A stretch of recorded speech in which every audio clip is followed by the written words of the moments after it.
G'day and welcome to the Enabled Podcast. Great to have your company today. I'm your host, Simon Order. This month our guest is Michael Watts, the Managing Director of ToBe Advisory. He's a business consultant, speaker, comedian, and with lived experience of disability.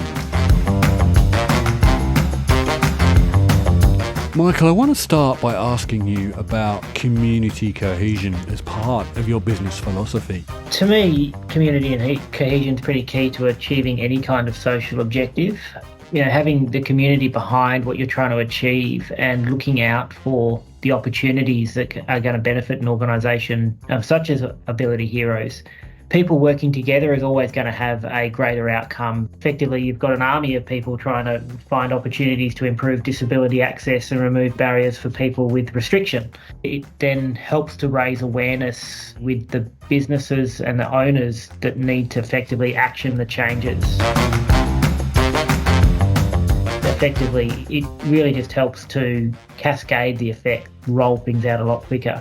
Community cohesion for me is absolutely key to achieving these kind of social objectives. And when it's just a small team of people that are looking for opportunities locally, that's fine. But I think if you can start to have an impact across borders in terms of people talking to people and saying, hey, there's this great initiative here in Western Australia, wouldn't it be great to see it rolling out further and further and, you know, kind of cross national and international borders. So I think that the community cohesion piece really just enables that to kind of accelerate the initial rollout, but also potentially achieve greater scale than you otherwise could without that cohesion.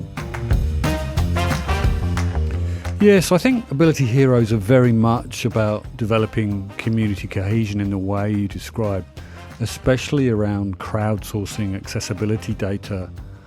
The other question we get a lot is about how to think about balancing business and social responsibility. And what I seek to do in my business is help business owners to balance people, planet and profit. So how do you make sure that you're being both socially and environmentally responsible as a business owner? And so that's kind of my philosophy in business. So if you're going to be in business, then it's important to balance making a profit with having a positive social impact and doing the right thing by the environment. Basically, businesses that do that have been shown to be more sustainable and more profitable over the long term. It does have that positive impact on society more generally. Yes, I think profit is often the thing that people who are not in business think sometimes is the only priority of business owners. But what about purpose? A business does need to have a purpose because it's now trying to collect and bring people together, and it's trying to give meaning to people for why do I work here or why do I buy from this business. So the whole idea of a purpose kind of gives the business or the corporation life, something that people can attach to. From a business owner, I absolutely need to be caught up in defining a purpose for my business and then making sure my business is environmentally and socially responsible so that people can benefit from my business in ways beyond just the financial benefits that might come to myself. Now, as a business coach, you tell your clients their business really needs a purpose. But what about your personal purpose? I'm interested to hear about that.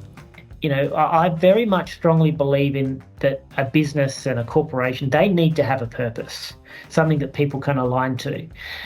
However, on an individual level, I take the view that maybe we don't need to necessarily find our life purpose to have a happy and meaningful life.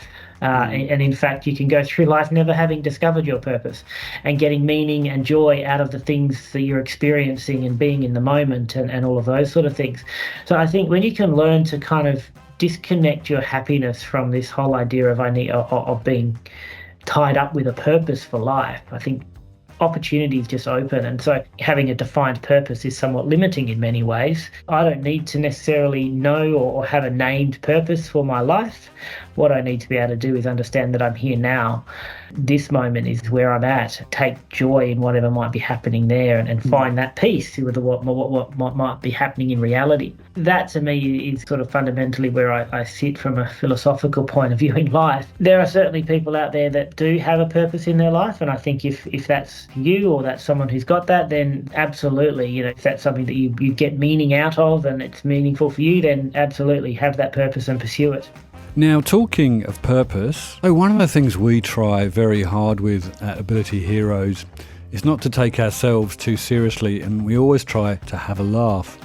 Now, I also know that you're a stand-up comedian on the side. How does that work with your coaching business? I do stand-up comedy as a hobby. I like to incorporate laughter into a lot of my professional speaking as well. When people are laughing, it's a sign that they're having a good time. That to me is really important. Laughter is enjoyment and laughter is happiness. And I think if we can get to a place of happiness, then the world's going to be a better place. What I really think about when I am presenting and I'm using laughter as a bit of a tool, it's really to help get the message across. One of the things that laughter does, it actually makes negative experiences less memorable. So if you're able to laugh about an experience you maybe had in the past, it takes away the edge and makes it less memorable in terms of a negative event. Heal that wound, if you like. But when it comes to learning and creativity, laughter actually enhances that process. So hence, in a professional speaking environment or a teaching environment or any kind of learning environment, having laughter there really helps to enhance it and really embed that learning, so people are better able to recall things that they've learned while they're having a good time and they're laughing about it. Is laughter good for you? Absolutely. There's the happiness and the hormones and the dopamine and all of that sort of stuff that's going on, and it feels good. It is just something that I really believe in, and if I can get people laughing and having a good time, then I feel like I'm achieving an objective of helping to make the world a better place.